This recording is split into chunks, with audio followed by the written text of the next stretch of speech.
Hey guys, Mr. Miller here. This is a continuation of my debate exemplar videos. My previous one was introductions. Now I'm going to be going through the position or argument phase, that middle phase of the debate where you are proving your points. I will be again tackling my exemplar from the point of view of someone who is pro zero tolerance or pro the expulsion of students for violent crimes and weapon related crimes in the school.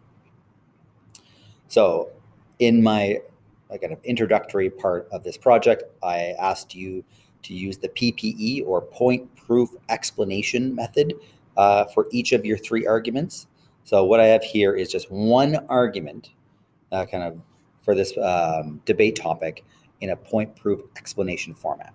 So, my point, and my main argument, is there is an ever growing list of school shootings, named like Columbine, Tabor, and Sandy Hook are now engraved in history forever.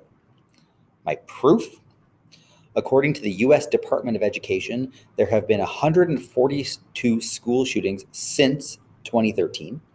That is a school shooting at the rate of one school shooting every 8 days. And lastly, my explanation, and this is an important part a lot of students miss. This is where you connect your point and your proof back to your thesis. Again, this is where an audience member could scream out, "So what?" This is where, when you respond to the "so what," this is where you take your point and your proof and you connect it back to what you're actually arguing. So I say in my explanation, it's obvious by removing zero tolerance policies, it will leave violent individuals in school and the number of school shootings would only increase.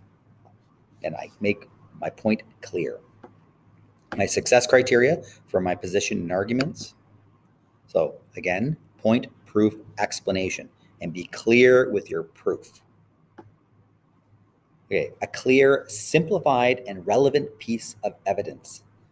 So in the previous one, again, I said from the U.S. Department of Education, it's always a good idea to cite your source in your speech. Again, sometimes if you're citing an important, credible institution, that will let. Armitage, I have a call on 100. And ignoring. Armitage, a call on 100. My apologies. Hopefully they found Miss Armitage. I'm citing in this case the U.S. Department of Education. So the credibility of the institution you're citing can help you with your argument. Like, I think citing Harvard, like a Harvard study, can lend credence and credibility to what you're trying to argue. Don't overload the listeners with too many stats. Again, that's often something that happens with these debates is, again, number after number, stat after stat is thrown at the listeners. In reality, I just have one, and I just state it in two different ways. Again, 142 school shootings since 2013. That's it. And I turn that into a rate where it's one school shooting every 8 days. So sometimes a number may not kind of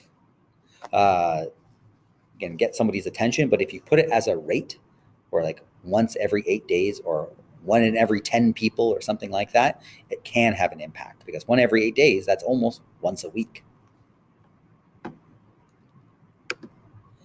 And lastly, 7 minutes maximum.